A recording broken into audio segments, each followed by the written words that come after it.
প্রিয় দর্শক, অনেক মানুষ ব্যর্থ হয়েছে শুধু হার মেনে নেওয়ার কারণে। অনেকে হার মেনে নেওয়ার সময় বুঝতেও পারেনি যে বিজয়টা তাদের কতটা কাছাকাছি পৌঁছে গিয়েছিল। প্রিয় দর্শক, ইরানের সাথে আমেরিকার যে দ্বন্দ্বটা, ইরান কিন্তু তারা কিন্তু তাদের যে জিতটা, প্রিয় দর্শক, তারা কিন্তু একবারে চূড়ান্ত পর্যায়ে, প্রিয় দর্শক, তারা কিন্তু জিতে গিয়েছে। কিন্তু এই যে বিজয়টা, এই যে জিতটা, এই জিনিসটা দুটো দেশ তারা এমন ভাবে তারা পরাজয় হয়েছে, বা তাদের যে পরাজয়ের যে গ্লানিটা, সেই জিনিসটা প্রিয় দর্শক তারা কোনোভাবেই মেনে নিতে পারতেছে না। যার কারণে প্রিয় দর্শক ইরানকে পৃথিবী থেকে মুছে ফেলার একটা হুমকি দিয়েছে প্রেসিডেন্ট ডোনাল্ড ট্রাম্প। এই যে হুমকিটা দিয়েছে, এই হুমকিটা দেওয়ার পিছনে একটা কারণ আছে।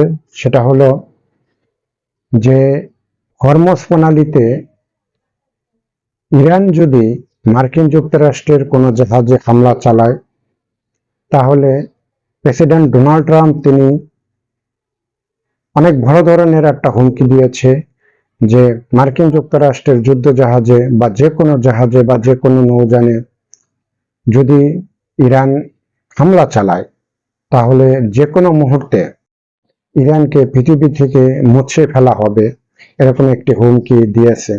প্রিয় দর্শক, যেটা মনে করা হয়েছিল যে যুদ্ধটা হয়তো বন্ধ হয়ে যাবে, আসলে সেরকম কোনো কিছু মনে হচ্ছে না। এই মুহূর্তে যে জিনিসটা মনে হচ্ছে, দুটো দেশ একবারে যুদ্ধের মুখোমুখি অবস্থায় দাঁড়ানো। যে কোনো সময় যুদ্ধের বড় ধরনের একটা যুদ্ধের ঘন্টা বেজে উঠতে পারে মিডল ইস্টে। আবার যে কোনো সময় বড় ধরনের একটা যুদ্ধ আবার শুরু হয়ে যেতে পারে ইরান ও মার্কিন যুক্তরাষ্ট্রের ভিতরে। যে জিনিসটা আমরা সম্ভাবনা করেছিলাম যে আসলে একটা মধ্যস্থতার দিকে দুটো দেশ হাঁটতেছে, কিন্তু আসলে প্রিয় দর্শক, এই যে মধ্যস্থতা হওয়ার একটা কথা ছিল, সেদিকে আসলে কেউই হাঁটছে না। না হাঁটছে ইরান, না হাঁটতেছে আমেরিকা। দুটো দেশের ভিতরে যদি বড় ধরনের কোনো যুদ্ধ শুরু হয়, তাহলে এইবারের যুদ্ধটা আমার কাছে যেটা মনে হচ্ছে প্রিয় দর্শক, যে অনেক বড় ধরনের একটা সমরাস্ত্র বা দুটো দেশের ভিতরে যে মিলিটারি অ্যাকশন, সেটা হয়তো অনেক বড় ধরনের একটা অ্যাকশন হতে পারে। এত করে দুটো দেশই অনেক বড় ধরনের ক্ষতির ভিতরে পড়ে যাবে। প্রিয় দর্শক, যদি আমার এই ভিডিওটা ভালো লাগে, আপনারা লাইক ও সাবস্ক্রাইব করবেন এবং সর্বোচ্চ শেয়ার করবেন। আজ এ পর্যন্তই। ভালো থাকবেন, সুস্থ থাকবেন। আসসালামু আলাইকুম।